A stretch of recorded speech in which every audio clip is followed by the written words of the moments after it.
This sermon is on misdiagnosed with schizophrenia. At the age of about 18, I was involved in drugs. I used to smoke marijuana. I used to take LSD. I used to take bennies and sniff glue.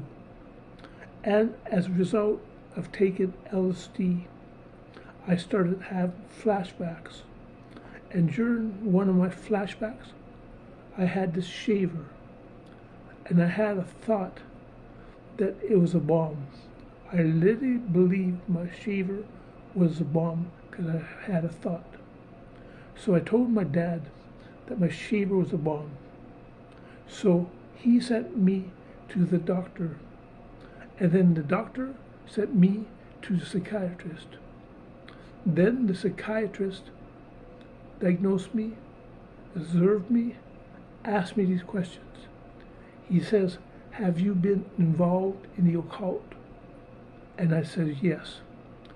Then he says, "Are you a born-again Christian?" And I said, "Yes." Then he says, "Do you hear messages from heaven or hear God talking to you?" And I said, "Yes." And I said, "Yes," because I was a born-again Christian, and the Bible plainly says, "My sheep hear my voice." So God's children can hear God's voice. It is not always an audible voice. It is the still small voice or the inward witness. But you can hear God's voice. Christians can hear God's voice. And if you tell psychiatrists you hear God's voice, they say you're schizophrenic and put you on all kinds of pills.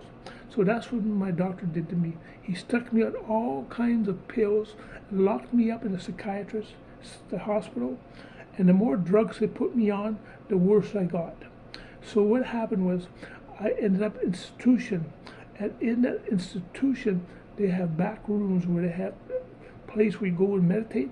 They have all kinds of occult books there and things about yoga and New Age and all kinds of books and literature there, and they go in there to meditate.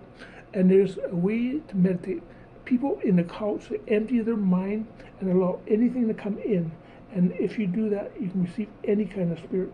But God's way to meditate God's word, or to meditate, is to fill your mind with God's promises and think on His word. So I was diagnosed with schizophrenia at a young age, and they locked me up and put me on pills. Anyway, after I was released from the hospital, they took me, I was safe, so they released me out of the hospital, and I struggled with my mind for time and time. Anyway, I'm going to tell you one about, mental illness is a myth. I'm going to prove it to you. There is no scientific test that you can use to prove that someone has a mental illness. You can test for diabetes, cancer, other medical diseases, but not schizophrenia or mental illnesses. It is a myth. There's no proof that you can tell that someone has mental illness. How they diagnose people with mental illness with the DSM manual was written by psychiatrists. It's all about big pharma. They want to make money, and they campaign to the public. They campaign to the psychiatrists.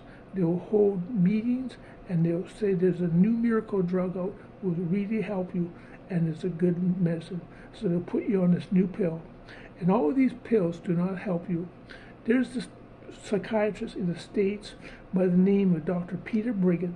He treats all his patients with no drugs. What he does is counsels them and spends time with them and gets people to love them, help them, encourage them, and he doesn't use drugs to treat people. Now this lady by the name of Dr. Caroline Leaf, she's a born-again Christian, and she's a brain scientist. She studies the mind, and she's a brain scientist. And she says that mental illness is a myth. So if you go on any browser on a computer, and you type in Dr. Caroline Leaf, the mental illness myth, and then you get this big blog, and it'll tell you about mental illness myth. Now, Dr. Peter Brigham says The only biochemical imbalance that you have is the one that the doctors have put in you by the pills. That's why you have a biochemical imbalance, not because you are sick. That's not true. That's a lie from the pit of hell. All is about money. They want money. So I was misdiagnosed with schizophrenia. They locked me up, and the longer I was in that hospital, it's terrible. It's like a place of control. All they do is want to control you, run your life, control you.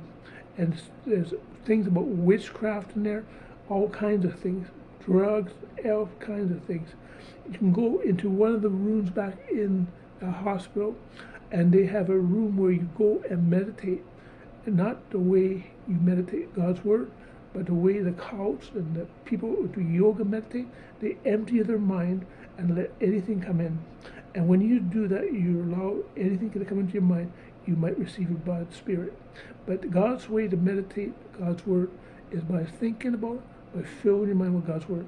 So I was misdiagnosed with schizophrenia, and I was tagged with an illness. I'm going to continue the video on the next time.